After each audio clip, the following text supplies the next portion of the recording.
And now my favorite story from Clarissa Pinkola Estes, taken from Women Who Run with Wolves. Laloba.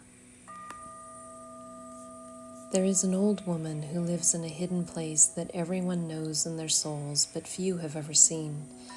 As in the fairy tales of Eastern Europe, she seems to wait for lost or wandering people and seekers to come to her place.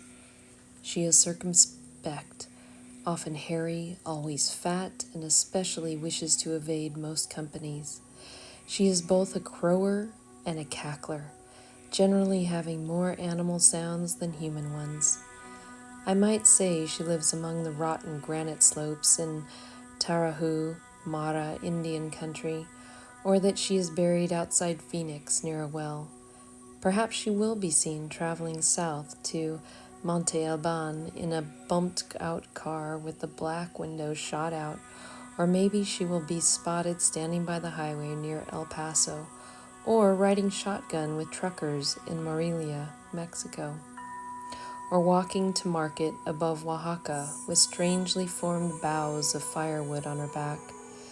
She calls herself by many names: La Husera, Bone Woman; La Trapatera, the Gatherer; and Laloba, Wolf Woman. The sole work of Laloba is the collecting of bones. She collects and preserves especially that which is in danger of being lost to the world. Her cave is filled with the bones of all manner of desert creatures, the deer, the rattlesnake, the crow. But her specialty is wolves.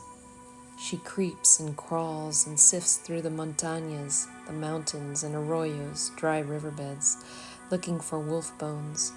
And when she has assembled an entire skeleton, when the last bone is in place and the beautiful white scripture of creature is laid out before her, she sits by the fire and thinks about what song she will sing. And when she is sure, she stands over the criatura, raises her arms over it, and sings out. That is when the rib bones and leg bones of the wolf woman begin to flesh out, and the creature becomes furred. Laloba sings some more, and more of the criatura comes into being. Its tail curls upward, shaggy and strong. And Laloba sings more, and the wolf creature begins to breathe. And still Laloba sings so deeply that the floor of the desert shakes. And as she sings, the wolf opens its eyes, leaps up, and runs away down the canyon. Somewhere in its running, whether by the speed of its running, or by splashing its way into a river, or by way of a ray of sunlight or moonlight hitting it right on the side, the wolf is suddenly transformed into a laughing woman who runs free toward the horizon.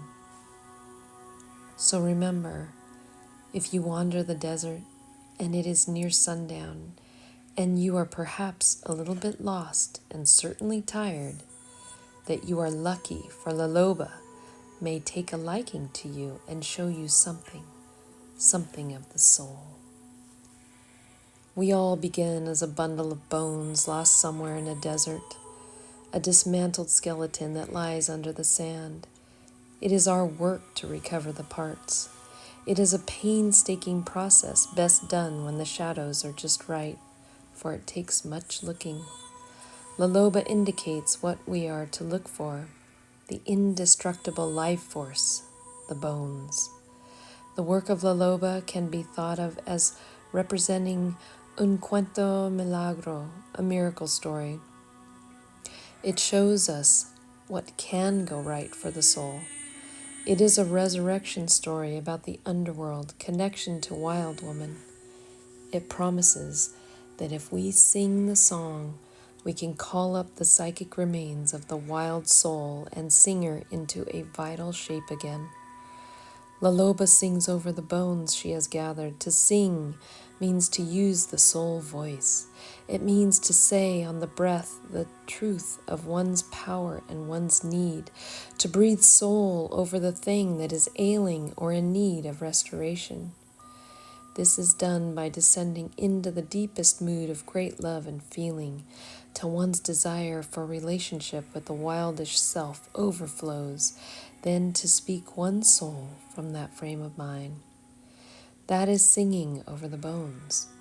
We cannot make the mistake of attempting to elicit this great feeling of love from a lover, for this woman's labor of finding and singing the creation hymn is a solitary work, a work carried out in the desert of the psyche.